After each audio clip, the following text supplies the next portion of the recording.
Before we get into anything else, let me promise you this. If you clicked on this video because you want to protect your Volkswagen from expensive, heartbreaking repairs, you're in exactly the right place.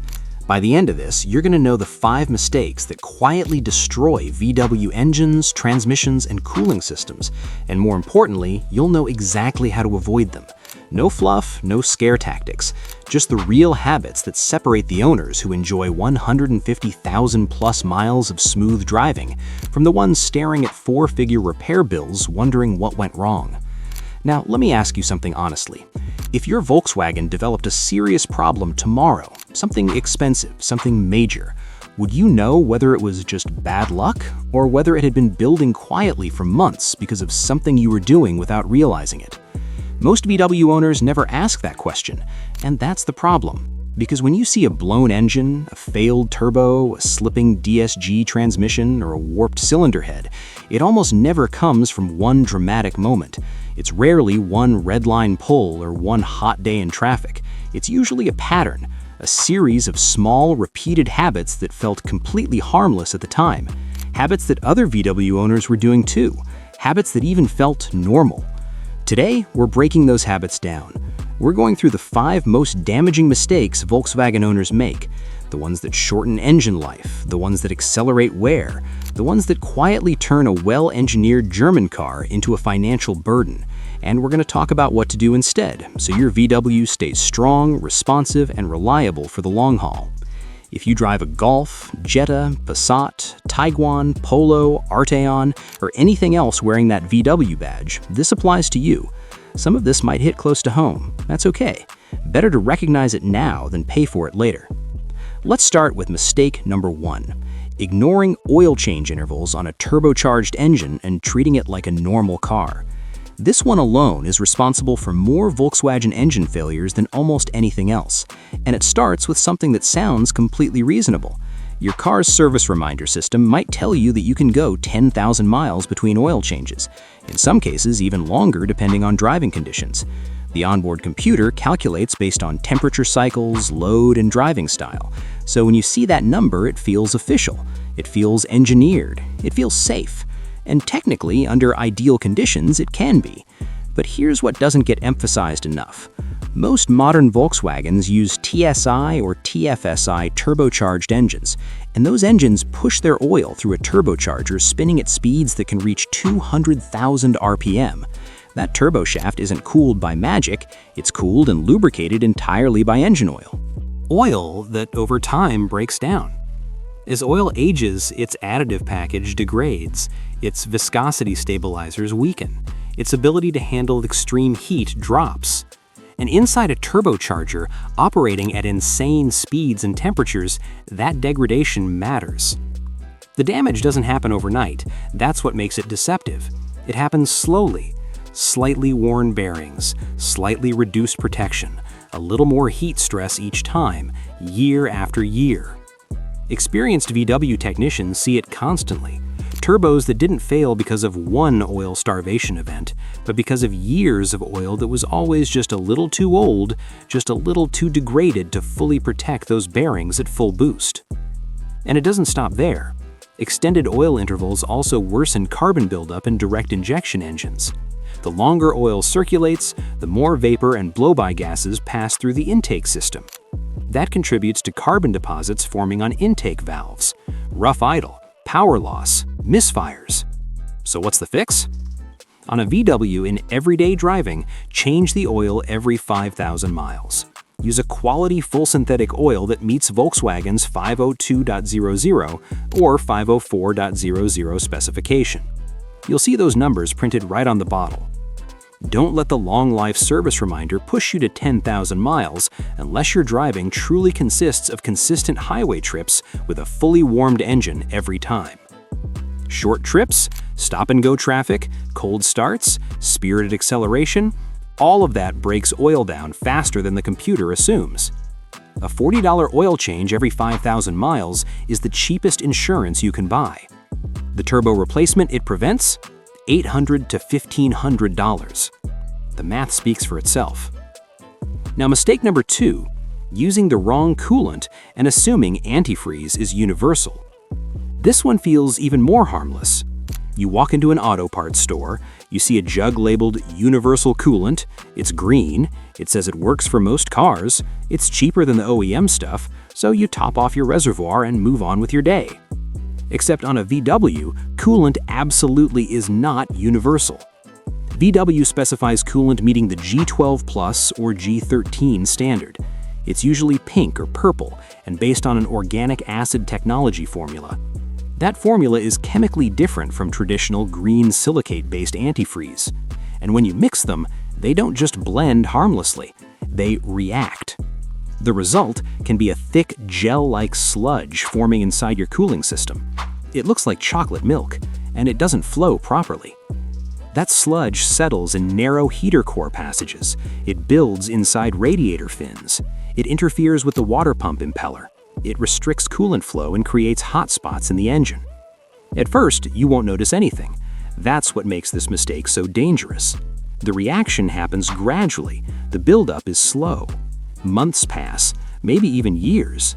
Then one day, your heater stops working well in winter, or the car runs hotter under load, or it overheats in traffic. Overheating leads to warped cylinder heads, head gasket failure, repairs that run into the thousands. Often the first component to fail is the water pump. Sludge causes cavitation around the impeller. The pump fails prematurely. Many owners replace the pump once or twice without ever realizing the root cause was the coolant mixture. The correct approach is simple. Use only VW-approved G12 Plus or G13 coolant. It's widely available under brands like Pentosan and others formulated to VW spec. Always mix it 50-50 with distilled water, not tap water. If you bought the car used and you're unsure what's in the system, do a full cooling system flush with distilled water and refill it properly. Start clean, start correct. Do it once the right way, and your cooling system will operate exactly as engineered. Now, mistake number 3, revving a cold engine hard before oil reaches operating temperature. This one feels the most innocent. You start the car on a cold morning, it fires up smoothly, no warning lights, you give it a few seconds and drive off. Maybe you accelerate a bit aggressively because you're late. Maybe you enjoy the way the turbo spools. It feels fine, but internally, the engine is not ready.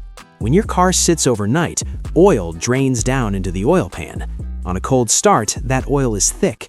It takes time to circulate fully through the engine, through main bearings, rod bearings, camshafts, valve train components, and especially the turbocharger. Oil pressure builds quickly, yes, but oil temperature takes much longer to stabilize. Cold oil doesn't flow through tiny turbo bearing clearances the same way warm oil does. When you apply boost on a cold engine, you're asking that turbo to spin up aggressively while lubrication is still suboptimal. The turbocharger in many Volkswagen engines spins at incredible speeds, often well over 150,000 revolutions per minute. At those speeds, even the smallest lubrication delay can create extra friction inside the turbo's bearings. When the oil is still thick and cold, it doesn't glide through the tiny passages as easily as it should. That means the turbo's internal components experience more resistance and wear during those first few minutes after startup. It's not just the turbo that suffers. Inside the engine, metal components expand as they heat up. When the engine is cold, tolerances between parts like pistons, cylinder walls, and bearings are slightly different than they are at operating temperature. If the engine is pushed hard too early, those parts can rub together more aggressively than intended. Over time, that repeated stress contributes to premature wear that slowly reduces the engine's overall lifespan. Volkswagen's turbocharged engines, especially the TSI and TFSI variants, are designed to deliver strong performance and quick acceleration. But that performance relies on precise lubrication and stable temperatures. When drivers demand power immediately after a cold start, the engine management system is still adjusting fuel mixtures, ignition timing, and airflow to reach optimal conditions. In other words, the engine is still in its warm-up phase, even though the car feels perfectly drivable. That's why experienced mechanics often recommend a simple habit: drive gently for the first few minutes. You don't need to idle the car for a long time or wait in the driveway, but avoiding heavy throttle and high boost during the early minutes allows oil to warm up and circulate properly. Once the engine reaches normal temperature, the turbo, bearings, and internal components can operate the way Volkswagen engineered them to, smoothly, efficiently, and with far less long-term stress. You're also putting high load on pistons and rings before metal components have expanded to their normal operating tolerances. Again, this isn't about one catastrophic event, it's cumulative wear. It's the difference between a turbo lasting 150,000 miles versus wearing out at 80,000. It's camshaft lobes developing subtle wear, cylinder walls slowly scoring, oil consumption creeping upward year by year. The solution costs nothing. After a cold start, drive gently for 5 to 8 minutes. Keep RPM below 3,000. Avoid heavy throttle. Let oil circulate. Let components warm and expand properly. The coolant gauge reaching normal temperature is a decent indicator, but oil temperature usually lags behind. Even so, a few minutes of patience protects thousands of dollars worth of hardware. Now, mistake number 4, skipping DSG service because you assume the transmission is maintenance-free. Volkswagen's DSG dual-clutch gearbox is a brilliant piece of engineering. Lightning-fast shifts, direct power delivery, efficiency that rivals manuals. When it's working correctly, it transforms the driving experience. But it is not maintenance-free. Some documentation refers to it as sealed, which has confused many owners. Sealed simply means there's no traditional dipstick. It does not mean the fluid lasts forever. DSG fluid operates under high pressure and high temperature. It lubricates clutch packs. It cools components. It flows through the mechatronic unit that controls shift logic. Over time, heat cycles break that fluid down. Friction modifiers degrade, viscosity changes, deposits form inside hydraulic passages. When those passages become restricted, shift quality suffers. You feel shuddering at low speeds, hesitation, eventually slipping or fault codes related to mechatronic failure. A mechatronic replacement can cost $1,500 to $3,000 depending on model. A DSG fluid and filter service, typically $60 to $100 in parts if you do it yourself, about 45 minutes of time. Volkswagen recommends servicing it every 40,000 miles. Many experienced mechanics suggest every 30,000 miles if you drive in heavy traffic or drive enthusiastically. There is no scenario where skipping this service makes financial sense. If you own a VW with a DSG and you're unsure when it was last serviced, assume it needs it now. Fresh fluid protects the clutches, the valve body, and the very heart of what makes that transmission special. And finally, mistake number 5, ignoring small warning signs until they become major failures. This is the thread connecting everything. Human nature wants to believe small annoyances are harmless quirks, a slight hesitation at idle, a faint ticking on cold mornings, a tiny drop in coolant every few weeks, a check engine light that flickers on and disappears. We tell ourselves it's nothing. But Volkswagen systems are communicative. They give early warnings, and those early warnings are specific. That idle hesitation on a TSI engine is often early carbon buildup. Catch it early in an intake cleaning might cost a few $100s. Ignore it, and you may end up with persistent misfires, damaged oxygen sensors, and catalytic converter contamination costing several times more. That minor coolant loss? Often a small water pump seep or a cracked expansion tank. Affordable fixes, but ignored long enough, that slow loss can lead to overheating and head gasket damage. That check engine light that turned off? The fault code is still stored in the ECU. An inexpensive OBD scanner can read it. It's telling you which component is beginning to fail.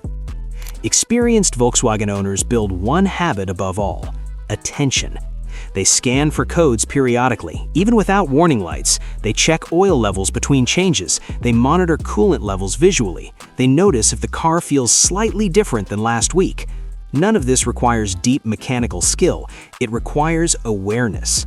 Volkswagens are sophisticated, well-engineered machines. They reward attentive ownership. They last when cared for correctly. They become money pits when small signals are ignored. Stretching oil changes too far, using the wrong coolant, driving hard on a cold engine, skipping DSG service, and ignoring early warning signs. Fix those habits and your Volkswagen will give you what it was built to deliver: strong performance, refined driving, and long-term reliability without constant repair drama.